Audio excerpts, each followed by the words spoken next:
السلام علیکم ناظرین، کیسے ہیں آپ سب؟ امید کرتی ہوں کہ آپ سب ٹھیک ہوں گے اور مجھے دعا میں یاد کرتے ہوں گے۔ میں آج جو ٹاپک بتاتی ہوں آپ کو نماز کے فائدے کے بارے میں، نماز سے کیا ہوتی ہے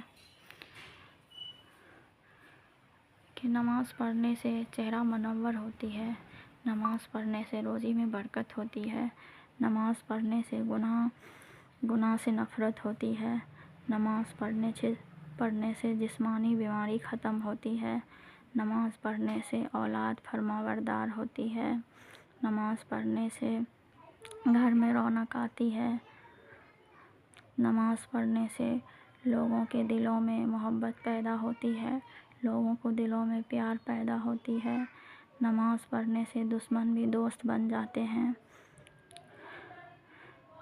جب ہم نماز پڑھتے ہیں تو کسی کی ہم کو نظر بھی نہیں لگتی ہے۔ نماز کے بہت سارے فائدے ہیں۔ اگر ہم نماز پڑھتے ہیں 5 وقت کی تو ہم کو سکون کی نیند بھی آتی ہے اور ہم ٹائم سے سو جاتے ہیں اور ٹائم سے اٹھ بھی جاتے ہیں۔ نماز ہماری جسمانی بیماری جو بھی ہے، روحانی بیماری سب کو دور رکھتی ہے۔ نماز جب ہم پڑھتے ہیں تو ہم کو سستی نہیں آتی اور ہمیشہ تر و تازہ ہم محسوس کرتے ہیں۔ نماز پڑھنے والا نماز پڑھتا ہے تو جب ان کو موت آئے گی تو اتنی آسانی سے موت آئے گی کہ نمازی کو موت اتنی آسانی سے آتی ہے جیسے دودھ پیتے ہوئے بچہ کا منہ میں دودھ پیتے پیتے سو جاتا ہے۔ ہم آپ سب سے یہی کہیں گے کہ آپ سب 5 وقت کی نماز پڑھیں اور اپنا ٹائم پہ اپنا سواستھ کا بھی خیال رکھیں، اپنا صحت کا بھی خیال رکھیں۔ آج کل کے دور میں ہم لوگ اتنا دنیاوی کام میں اتنا مصروف ہو جاتے ہیں کہ آج ہم لوگ نماز بھی نہیں پڑھتے ہیں۔ تو میں آپ سب سے یہی کہوں گی کہ آپ لوگ نماز پڑھیے۔ نماز میں بہت شفا ہے۔ حضور صلی اللہ علیہ وسلم نے فرمایا، نماز کا چھوڑ دینا بندے اور کفر کے درمیان جوڑ لگا دینے والی چیز ہے۔ رسول اللہ صلی اللہ علیہ وسلم نے فرمایا، بچے جب 7 سال کے ہو جائے تو انہیں نماز پڑھنے کا حکم دو، اور جب وہ 10 سال کے ہو جائے تو انہیں نماز چھوڑنے پر سزا دو۔ رسول اللہ صلی اللہ علیہ وسلم نے فرمایا، میرا بندہ فرض نماز ادا کرنے کے بعد نفل عبادت کر کے مجھ سے اتنا نزدیک ہو جاتا ہے کہ میں اس سے محبت کرنے لگ جاتا ہوں۔ رسول اللہ صلی اللہ علیہ وسلم نے فرمایا، 5 نمازوں کا اور جمعہ اگلے جمعے تک اور ماہ رمضان اگلے ماہ رمضان تک کا گناہوں کا کفارہ ہے، جب تک کہ کبیرہ گناہوں سے بچا جائے۔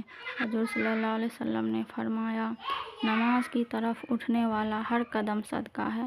حضرت عبداللہ رضی اللہ تعالیٰ عنہ سے روایت ہے کہ رسول اللہ صلی اللہ علیہ وسلم نے فرمایا، جو لوگ جمعے میں حاضر نہیں ہوتے ان کے حق میں ارادہ کرتا ہوں کہ حکم کروں کہ ایک شخص کو جو لوگ کو نماز پڑھائے جلا دوں، ان لوگوں کے گھر کو جو جمعے کو نہیں آتے۔ رسول اللہ صلی اللہ علیہ وسلم کو جب کوئی مشکل درپیش ہوتی تو آپ صلی اللہ علیہ وسلم فوراً نماز کی طرف چلے جاتے۔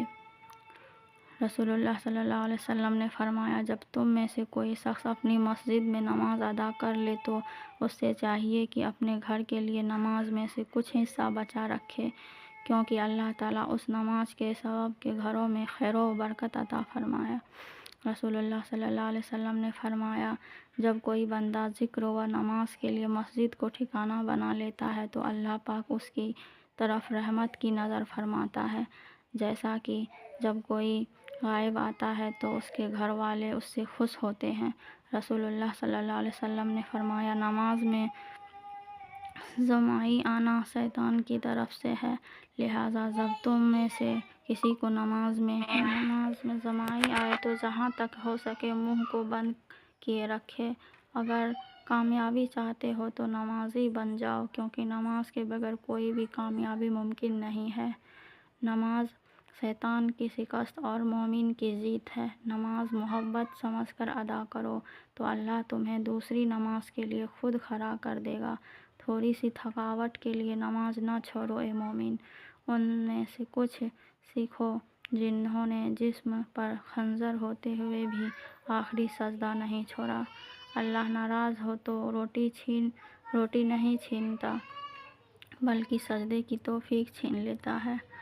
نماز ایک ایسی چیز ہے جو اللہ تعالیٰ نے اپنے محبوب صلی اللہ علیہ وسلم کو آسمان پر بلا کر تحفے میں دیا۔ نماز کبھی بھی نہ چھوڑیں، اسی لیے کہ قبروں میں لاکھوں لوگ ترس رہے ہیں کہ دوبارہ زندگی مل جائے تاکہ اللہ کے لیے ایک سجدہ کر لیں۔ نماز وہ رسی ہے جو انسان کو اللہ سے جوڑے رکھتی ہے۔ زمانہ جب بھی مشکل میں ڈال دیتا ہے، میرا اللہ ہزار راستے نکال دیتا ہے۔ نماز کو مت چھوڑنا، زندگی کی ساری برکت اسی میں ہے۔ اپنی نظر کی حفاظت کرنا، کیونکہ گناہ کی بنیاد یہیں سے شروع ہوتی ہے۔ سورج کی کرنیں کتنی بھی تیز ہوتی ہیں مگر معمولی سے بادل ان شعاعوں کو روک دیتی ہے، اسی طرح گناہ کتنے ہی طاقتور کیوں نہ ہو، نماز انہیں روک دیتی ہے۔ شکریہ سننے کے لیے۔